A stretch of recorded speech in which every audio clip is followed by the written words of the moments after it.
حضرت مجد علی ثانی رحمۃ اللہ کا ایک واقعہ ہے، فرماتے ہیں کہ میں بیٹھا مکتوبات لکھ رہا تھا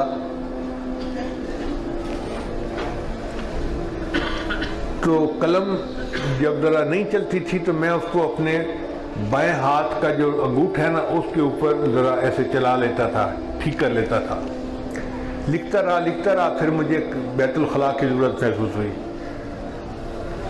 تو فرماتے ہیں کہ میں بیت الخلاء میں گیا۔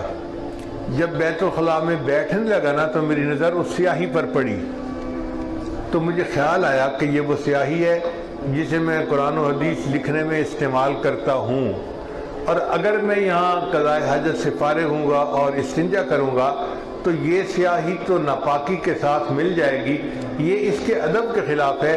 میں نے اپنے تقاضے کو روکا اور بیت الخلاء سے باہر نکل کے اس سیاہی کو پاک جگہ پر دھویا۔ میرے اس عمل پر اللہ نے الہام فرمایا، احمد سریندی میں نے تیرے سب گناہوں کو معاف کر دیا۔ اب کتنا چھوٹا سا عمل ہے، لیکن چونکہ اللہ کے نام کا ادب، چیزوں کا ادب تھا، اللہ نے اس لیے معاف کر دیا۔ کتابوں میں لکھا ہے کہ زبیدہ خاتون ایک بہت نیک ملکہ تھی جس نے نہر بنوائی تھی جس سے ہزاروں لاکھوں لوگوں نے فائدہ پایا تھا۔ جب فوت ہوئی تو کسی کو خواب میں نظر آئی، اس نے پوچھا زبیدہ آگے کیا بنا؟ کہنے لگی کہ اللہ نے میری بخشش کر دی۔ اس نے کہا بخشش تو ہونی تھی، تو نے تو نہر زبیدہ بنوائی تھی، اتنا لینڈ مارک کام کیا جو لوگوں کو اتنا فائدہ پہنچایا۔ اس نے کہا نہیں، نہر زبیدہ کا تو مسئلہ پیش ہی نہیں ہوا، ایک چھوٹا سا عمل تھا جو مجھے یاد ہی نہیں تھا، میرے اللہ کو پسند آ گیا۔ اس نے کہا وہ کون سا عمل؟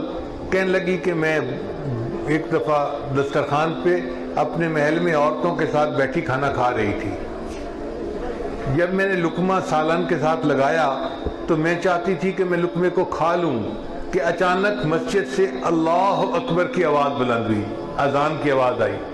کہنے لگے جیسے ہی میں نے اللہ کا نام سنا تو میں نے محسوس کیا کہ میرا جو دوپٹہ تھا نا وہ پورے سر کو کور نہیں کر رہا تھا، آدھے سر کو کور کر رہا تھا۔ تو میں نے لقمے کو تو رکھ دیا، پہلے اپنا سر ڈھانپا اور پھر لقمہ کھایا۔ اللہ نے فرمایا کہ تو نے میرے نام کا اتنا ادب کیا کہ لقمے کے کھانے میں چند لمحے کی جو تاخیر کی، میں اس پر تیرے سب گناہوں کو معاف کر دیتا ہوں۔ تو ہمارے وہ عمل جو ہمیں یاد ہی نہیں ہوں گے، اللہ ان کو بھی بہانہ بنا کے قیامت کے دن بندے کے گناہوں کو معاف فرمائیں گے۔